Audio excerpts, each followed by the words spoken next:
Ladies and gentlemen, it's that time. I know. It's that time. The good news. The bad news.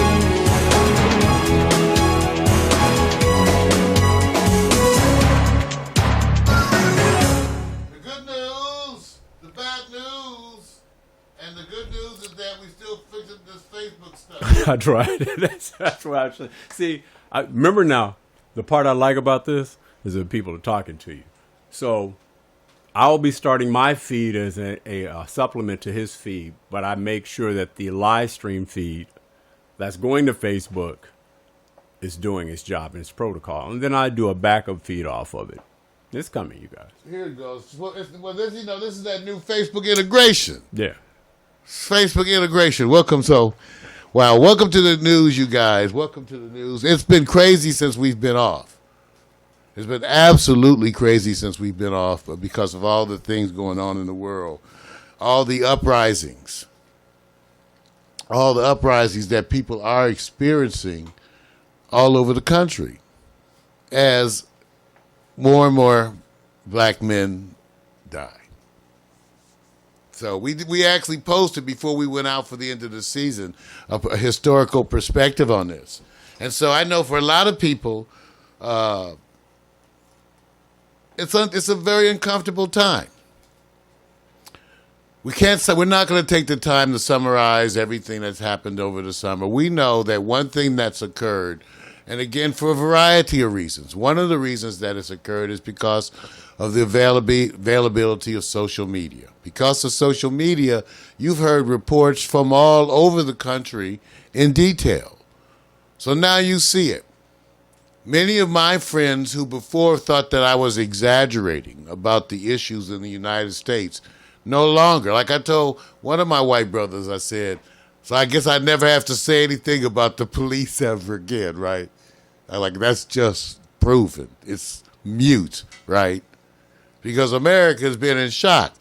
And as Gil Scott-Heron once said, America leaves the world in shock. Because America didn't believe. None of this has been news to black people. If you talk to every black man my age, they have police stories, usually. Don't believe me? Try asking them. So now the world gets to know. It's a convenient time, though. And I'm not saying that in a way that is dismissive. I'm saying that in a way to which I say, thank you, Lord. See, what's happened is that we've had a change of conscience in America. And because of that change in conscience, things that have previously gone on are now news, and folks are objecting. I told my friends that police killing black people, if you think it's bad now, you have no idea what it was back in the day. And remember, there is a historical perspective here, too. Wherever there has been the Klan, the Ku Klux Klan, they have been the police. That's a historical connection that exists essentially everywhere. So now we get to look at things from a different perspective.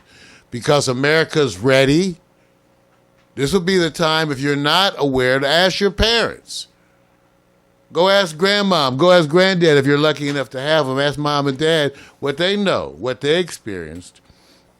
Because all of this is just truth that had been previously left undiscussed coming to the forefront. That's what's been happening. Now, don't be upset or hurt by the news.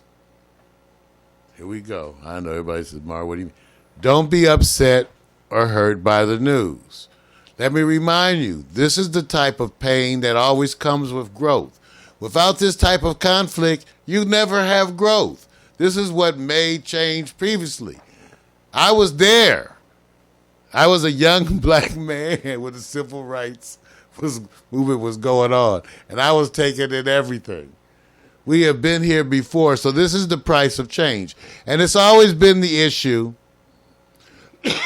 excuse me, it's always been the issue of whether or not it's time. Civil rights movement people said the same thing. Do you really want to do this now? Things are getting better. Why are we going to make waves? Some people are going to be upset. It was always that. There was always the sports figures who stepped forward, the Jim Browns, the Muhammad Alis, the Kareem Abdul-Jabbars of the time, and there were those who didn't step forward to take part in the movement. Some today still think that football is actually more important than black lives. But let me just tell you, it's interesting, the backlash. I've noticed the backlash, the people who don't like it, and it's amazing. I love the perspective that Chris Rock shared, Vic, when he said, well, it seems like people are more upset with black people and other folks complaining about racism than they are about racism. Mm-hmm. So it's just that they don't care so much about racism. They just tired of hearing us talk about it. Right.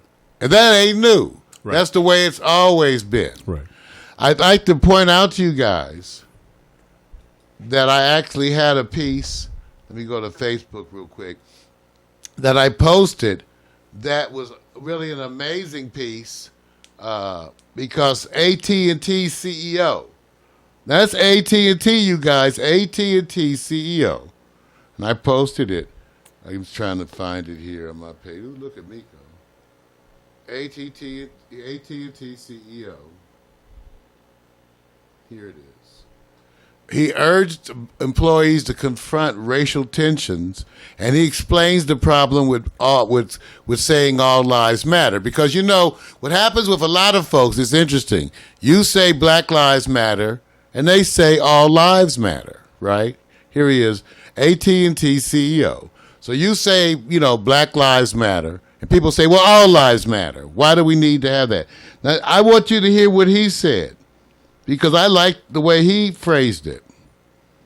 He says, first of all, and I quote, our communities are being destroyed by racial tension, and we're too polite to talk about it. When a parent says, I love my son, you don't say, what about your daughter?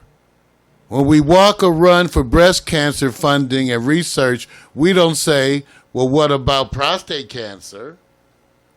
When the president says, God bless America, we don't say, should God bless all countries?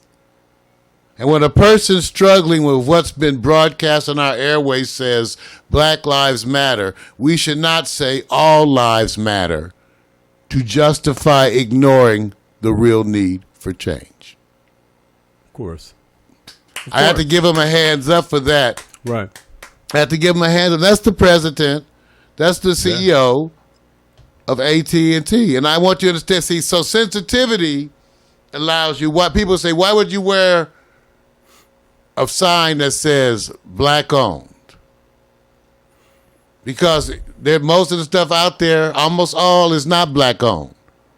Next week, I'll be actually doing coverage about how black folks who were actually persecuted under the drug laws that were so stiff, went to jail, so they were specifically selected out for prosecution in jail.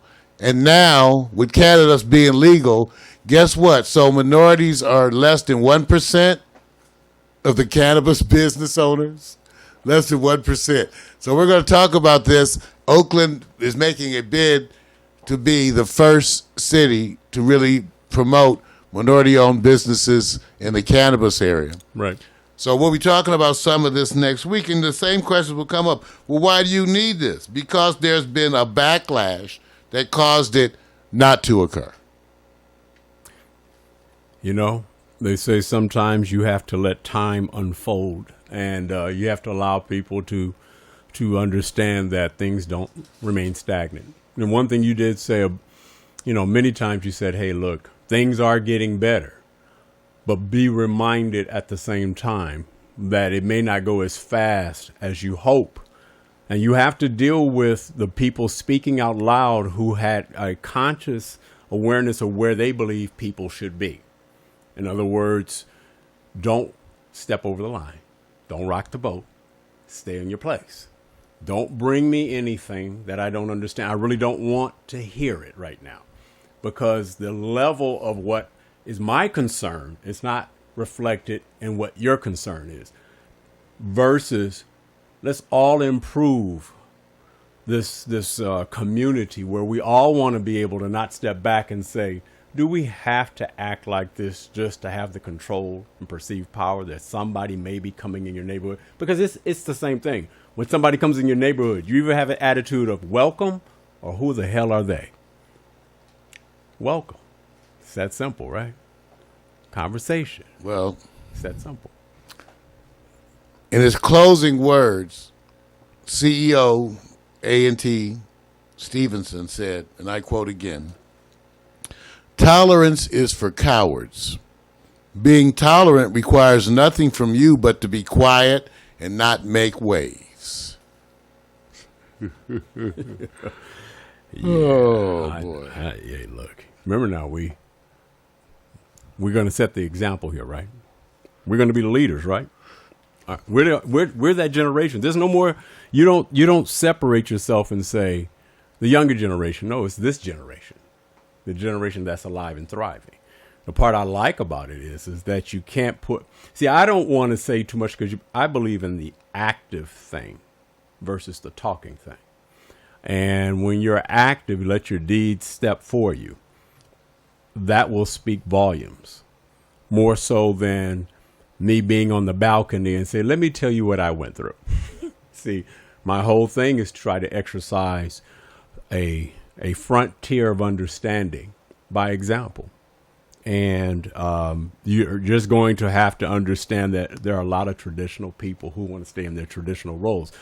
Look, if you were the king, you want to give away your kingdom? Well, power, that's You what I'm want to saying. give away your kingdom? Power, if everything occurs with the struggle. Right. And that was what my point was, is that this is the way it goes as progress is made. Right. This is the kind of things you have to struggle on. This is mellow compared to what we did before. Absolutely. Everybody, that's been the good news, the bad news, and the other shit. Yeah. Good news, the bad news, and the other